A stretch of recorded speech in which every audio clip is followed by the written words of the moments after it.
Dylid cael un sefydliad er mwyn helpu i ddod ar dryswch ar diflastod a achosir gan lifogydd yng Nghymru i ben, yn ôl adroddiad newydd gan Bwyllgor Cynaliadwyedd Cynlliad Cenedlaethol Cymru.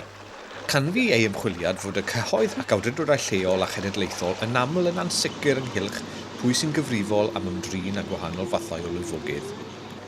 Cynhaliodd y Pwyllgor gyfarfodydd cyhoeddus ar draws Cymru i gael eu hanesion personol am effeithiau llifogydd ar gartrefi a chymunedau. Dangosodd rhywfaint o'r dystiolaeth gartrefi a oedd wedi difetha gan garffosiaeth yn gorlifo a phobl yn methu a chael yswiriant cartref oherwydd bod y risg yn ei hardal yn cael ei ystyried yn rhy uchel. Dioddefodd ysgol St Richard Gwyn yn y Bari lifogydd ddwywaith yn 2007 a 2008. Yn dilyn llifogydd 2007, bu'n rhaid yr ysgol adeiladu ystafelloedd dosbarth dros dro wrth i'r prif adeiladu gael ei hadnewyddu ac adeiladwyd amddiffynfeydd rhag llifogydd.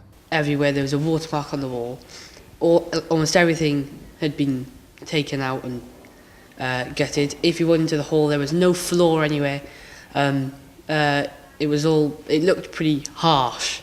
There was massive generators and massive heaters trying to dry out the places that were most at risk, like under the stage. When you're younger, I think you're having a day off school, but as you get older, and especially in your GCSE year, you know that you're missing out on really valuable lessons, and you know that when you come back to school, you're going to have to work twice as hard to try and pick up on stuff you've missed from the lessons before.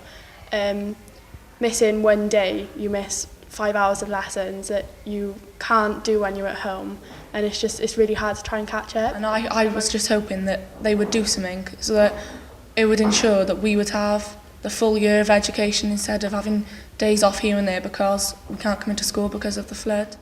Mae gan yr ysgol system rhybuddio bris er mwyn paratoi staff a disgyblion ar gyfer llifogydd, ond mae dryswch o hyd ynghylch pwy sy'n gyfrifol am reoli ac atal llifogydd. We are caught between 4 different organisations, all have vested interest in this particular school, and we're being pushed from pillar to post, whether it's the responsibility of the Environment Agency, the local council, because we're a church school, the Archdiocese of Cardiff has a role to play, and of course WAG has a role to play. But at the moment, we are 3 years on since the big flood, and the fact remains that we've tweaked little bits here and there.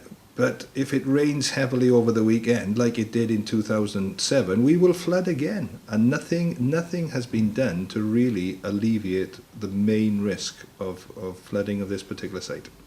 Gellir gweld adroddiad llawn y Pwyllgor Cynaliadwyedd ar ein gwefan.